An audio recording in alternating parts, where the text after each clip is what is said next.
Next item on the agenda is to vote to approve the CIP fiscal year 2021 as recommended by the CIP subcommittee. So we met as a subcommittee, and in front of you in your Thank packet, there's a subcommittee, and voted to move this forward to the full body of the school committee for your hopeful approval.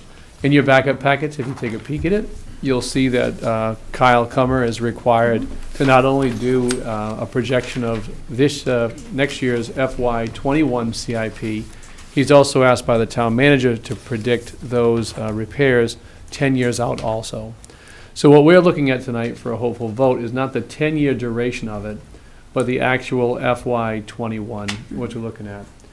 We're also asked by the town to prioritize that list based on what we believe are the most acute and severe needs within a school department. Chairman, if you'd like, I could go through these top 10 with you as a full committee, or we could move to a vote, your choice. Well, why don't we go with the first three, because Okay. I see the one from 2012. Yeah, I see that there are members of the press here who probably don't have this in front of them. all right, sure, we can do that, sounds good. So if we start with the top priority list, we want to make sure that we protect our investments as much as possible. And what that means is if we have any of our buildings that would have a leaking roof, we want to make sure we take care of that roof right away, so that way anything underneath the roof is protected. Walls, ceilings, and whatnot. So the top priority for our district right now is district roof replacement. And we earmarked that in FY21 for the community elementary school in the center of town for a $1 million note to cover that roof. We look down at number 2, you've got the Massachusetts School Building Authority Facilities Feasibility Study. So we're in the pipeline right now, and by December 11th, we're supposed to be contacted by the MSBA to let us know whether or not we've received a nod to go ahead with our statement of interest to do a feasibility study for North Attleboro High School.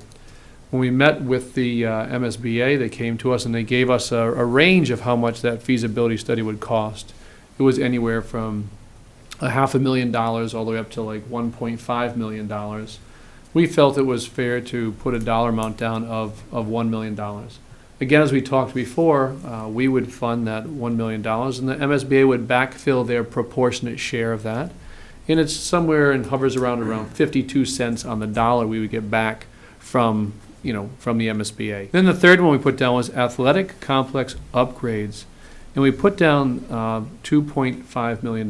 Last time we met as a school committee, we gave out Kessel Booz's valuation of what it would cost for that. It is broken down into 3 tiers and 3 parts. The 3 parts are on your backup right there. That includes the bleacher construction along with press box. That would be full track replacement. In the concession stand upgrades, that would include the increase in number of bathrooms that would be needed based on the number of seats available for fans, patrons to sit in.